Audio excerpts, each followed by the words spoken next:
नमस्कार, हाम्रो ज्ञान संसारमा यहाँहरूलाई स्वागत छ। आज हामी नेपालको इतिहास सम्बन्धी सामान्य ज्ञान सम्बन्धी केही रोचक र महत्त्वपूर्ण सामान्य ज्ञान प्रश्नहरू लिएर उपस्थित भएका छौँ। भिडियोलाई अन्तिमसम्म हेरेर साथ दिनुहोला। सुरु गरौँ। नेपालका सबैभन्दा पहिलो शासक कसलाई मानिन्छ?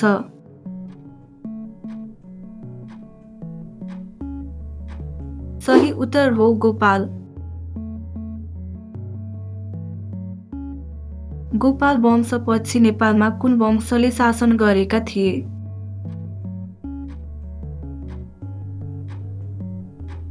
सही उत्तर हो महिषपाल। भगवान गौतम बुद्धको जन्म नेपालको कुन ठाउँमा भएको थियो?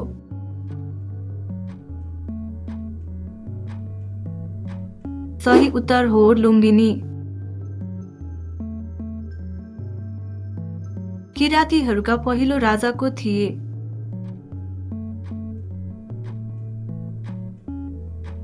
सही उत्तर हो यलम्बर। लिच्छवीहरू नेपालमा कहाँबाट आएका थिए?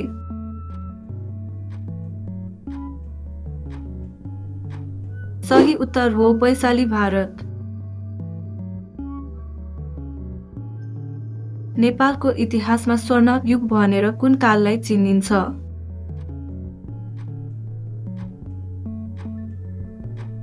सही उत्तर हो लिच्छवी काल।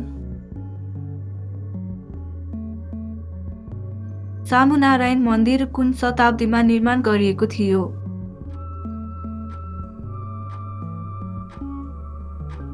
सही उत्तर हो 5औं शताब्दी।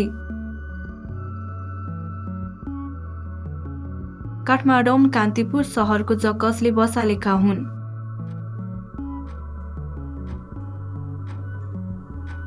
सही उत्तर हो गुरु कामदेव। मल्ल वंशका पहिलो राजा को थिए?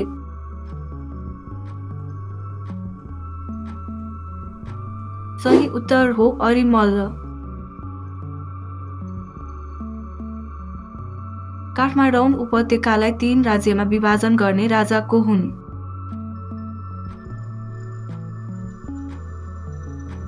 सही उत्तर हो यक्षमल्ल।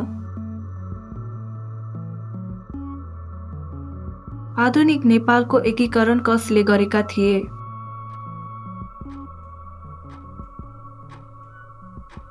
सही उत्तर हो पृथ्वीनारायण शाह।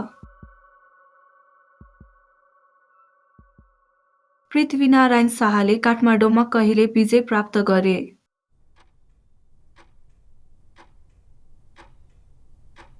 सही उत्तर हो सन् 1825।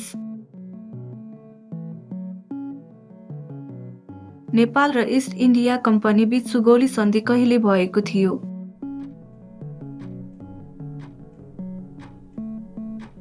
सही उत्तर हो सन् 1816।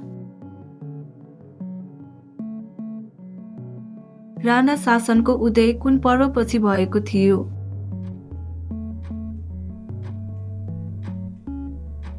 सही उत्तर हो कुत पर्व। नेपालमा 104 वर्षे राणा शासनको सुरुवात कसले गरे?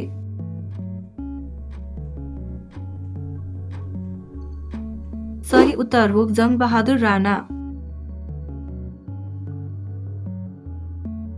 आजका सामान्य ज्ञान प्रश्नहरू यहाँहरूलाई कस्तो लाग्यो? तपाईले कतिवटा प्रश्नको सही उत्तर मिलाउनु भयो? कमेन्ट बक्समा लेख्न नभुल्नुहोला। यस्तै रोचक भिडियोहरू हेर्नका लागि हाम्रो च्यानललाई सब्स्क्राइब गर्नुहोला र अर्को भाग हेर्न तयार रहनुहोला। धन्यवाद।